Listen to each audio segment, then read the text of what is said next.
Parfois, ce qu'on nous présente comme un simple accident industriel, c'est bien plus que ça. C'est le symptôme d'un système complètement défaillant.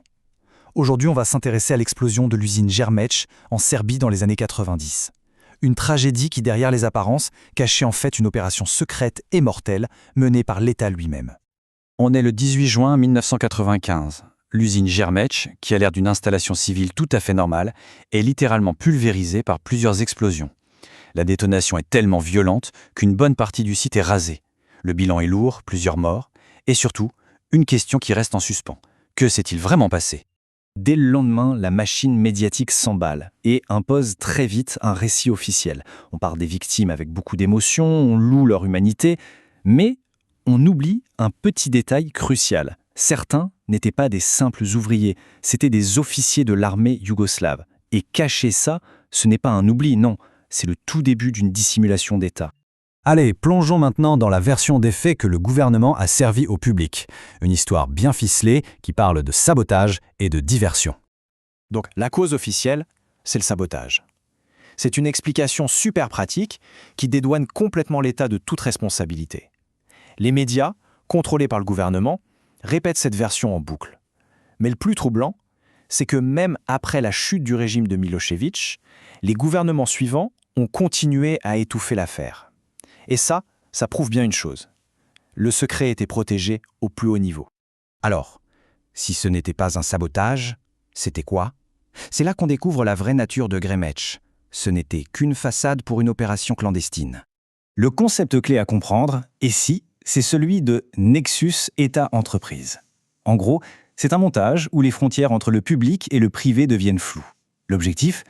Utiliser une entreprise civile comme couverture pour des activités militaires secrètes. Comme ça, on échappe à tout contrôle. Germec n'était pas une simple usine, c'était un arsenal caché, sous les yeux de tout le monde. Et qui sont les architectes de ce système ? Tout en haut, on a la sécurité de l'État, la SDB qui donne l'ordre. Son chef adjoint, Radosav Lukic, met le plan en place à peine un mois avant l'explosion. L'usine Gromej fournit les bâtiments, mais toute la logistique est confiée à une petite boîte privée, JPL Systems. Et son directeur, Radoslav Chobanin, est aussi un cadre du parti Juel, dirigé par la femme de Milošević. Le point crucial, c'est que les partenaires ne sont pas choisis pour leur expertise, mais pour leur loyauté politique. C'est ça, la garantie du silence. L'histoire de Germec, avec ce mélange de secrets, de négligence et de produits chimiques hyper dangereux, pourrait sembler unique. Mais le schéma de fond, lui, on l'a déjà vu. On est en droit de se poser la question, non ? Et pour y répondre, il faut faire un petit voyage dans le temps et dans l'espace vers une autre catastrophe industrielle qui, vous allez le voir, a des airs de déjà-vu. Nous voilà en 1988 à Henderson, dans le Nevada. Et ça, c'est ce qui reste de l'usine Pepcon. L'image est apocalyptique. Ça rappelle Germec, pas vrai ? Cette usine produisait un composant essentiel pour le carburant des fusées. Et le lien entre ces deux désastres, c'est une substance chimique très très précise. Il s'agit du perchlorate d'ammonium. C'est exactement la substance qui a été produite en secret à Germec et de manière tout à fait officielle à Pepecon. C'est un produit d'une puissance incroyable, mais aussi extrêmement instable. Il peut exploser au moindre choc, à la moindre étincelle, s'il est contaminé. Bref, pour manipuler ce genre de produit, il faut des protocoles de sécurité en béton armé. Si on compare les deux cas, c'est frappant. D'un côté, Germec, une opération secrète d'État. De l'autre, Pepcon, une entreprise privée. Les contextes sont différents, d'accord, mais les causes profondes sont les mêmes. Une négligence criminelle, des règles de sécurité, des sites transformés en véritables bombes à retardement, et à la fin, une destruction totale. La défaillance, elle n'est pas juste technico-chimique, elle est systémique. Et au-delà de l'explosion, la tragédie continue, mais en silence. Le perchlorate est un poison environnemental terrible. Il se dissout dans l'eau, il contamine les nappes phréatiques pour des décennies. Et pire encore, c'est un perturbateur endocrinien, il s'attaque à la glande thyroïde. Pour les fœtus qui y sont exposés, ça peut causer des dommages neurologiques irréversibles. Le coût d'une catastrophe comme celle-ci, il se paie sur plusieurs générations. Normalement, après une catastrophe pareille, c'est l'heure de la justice. Mais dans le cas de Germec, c'était plutôt l'heure de l'impunité. Et une impunité très bien organisée. Cette chronologie, elle est juste accablante.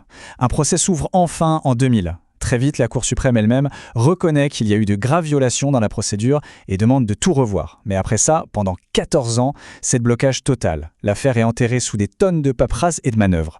Résultat final, en 2014, tout le monde est acquitté. 14 ans pour arriver à zéro responsable. C'est la définition même d'un déni de justice. Et pourtant, la culpabilité était évidente. Cette citation de la Cour suprême de Serbie qui date de 2000 le dit noir sur blanc. Le simple bon sens voulait qu'une production aussi dangereuse se fasse avec le strict minimum de personnel et des mesures de protection maximales, comme des murs en béton, un contrôle à distance. La Cour a elle-même confirmé que la négligence était flagrante et qu'on aurait pu l'éviter. Mais cette reconnaissance juridique n'a jamais mené à la moindre condamnation. Bon, alors qu'est-ce qu'on peut retenir de Gremec et de ce genre de catastrophe pour essayer d'éviter que ça se reproduise? Les leçons, elles sont claires, elles sont valables partout. Premièrement, la transparence. Le secret d'État dans le domaine industriel, c'est la recette parfaite pour un désastre. Deuxièmement, une surveillance vraiment indépendante, avec le pouvoir de contrôler et de sanctionner. Troisièmement, une culture de la sécurité.